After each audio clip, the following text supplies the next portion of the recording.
Find an approximation to the area between the curve y equals x cubed plus 1 and the x-axis from x equals 1 to x equals 4 by using 12 centered rectangles.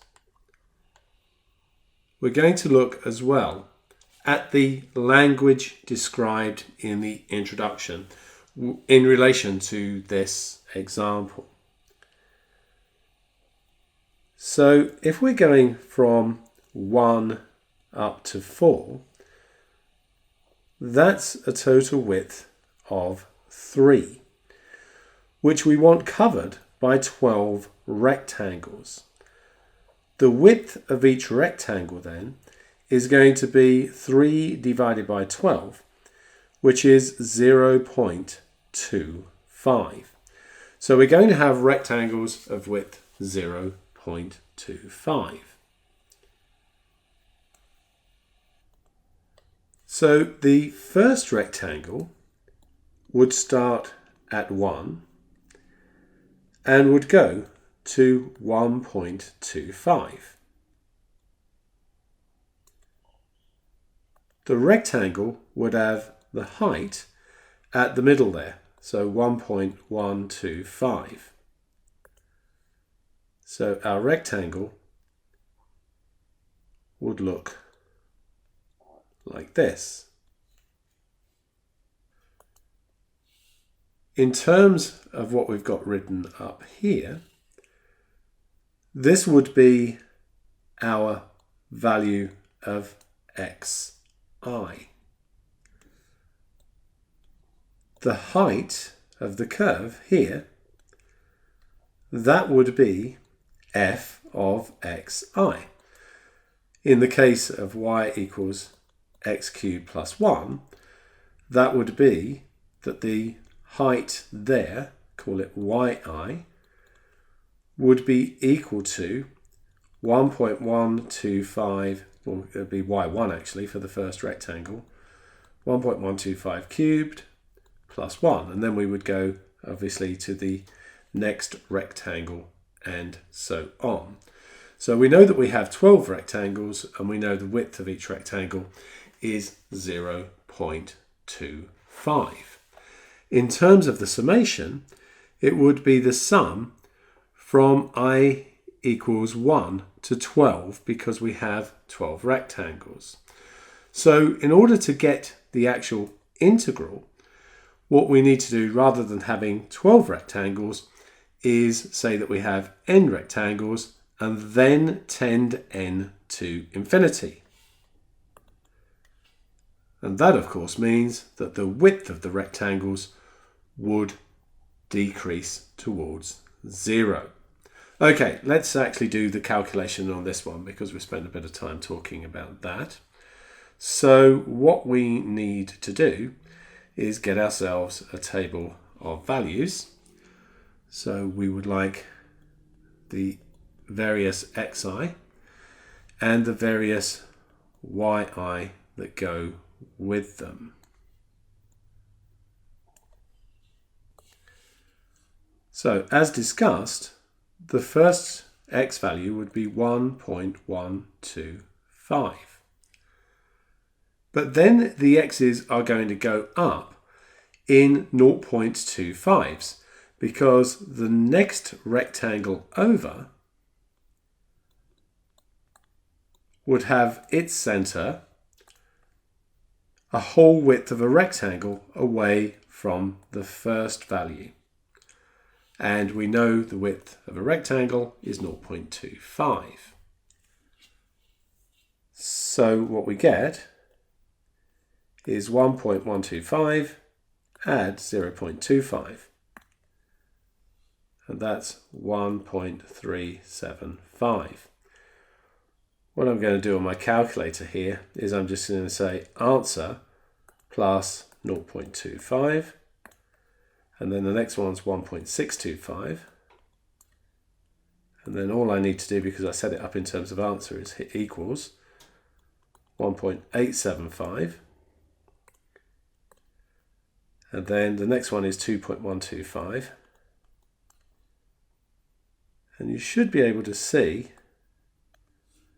that that's just going to be now 2.375, 2.625, 2.875, 3.125,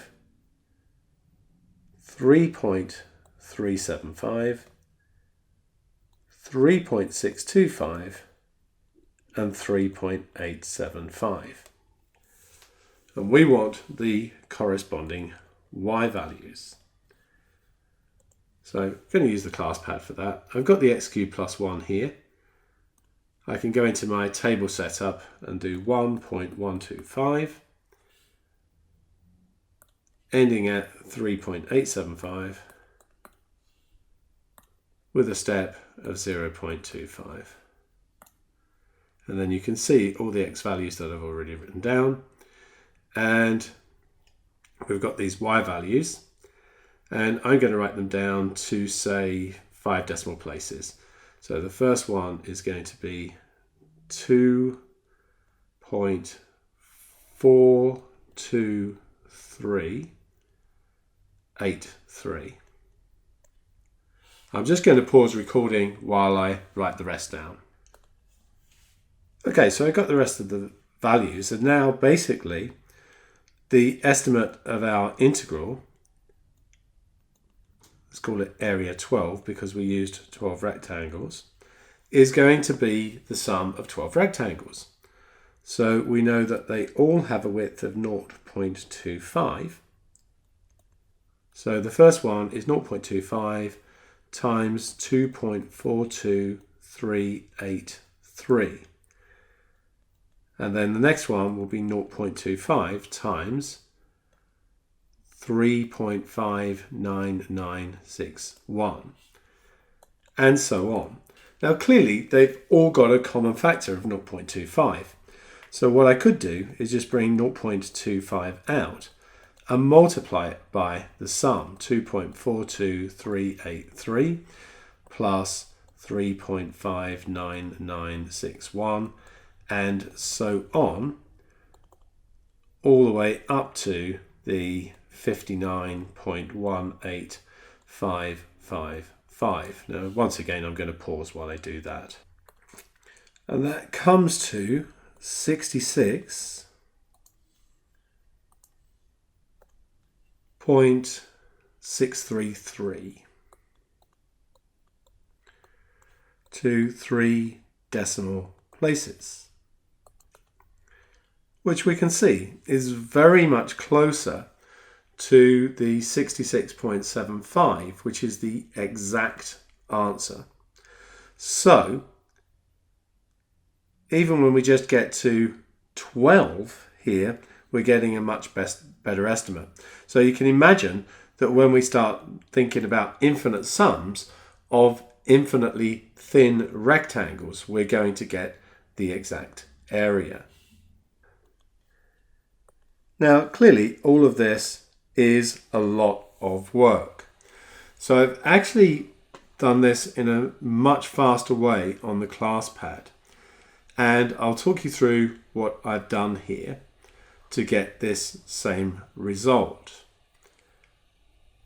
So, what I've typed in to the calculator is 0.25. That's the width of each rectangle.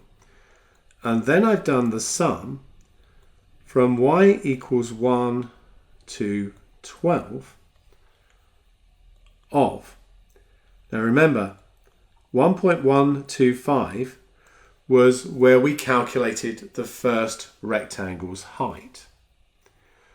So 1.125 plus y minus 1 times 0.25. And then I've cubed that. So as we go into the sigma, y is 1. So when I calculate y minus 1, I get 0. So the first time through, this bracket is 1.125. So it does 1.125 cubed, and it times it by 0.25 to find the area of the first rectangle.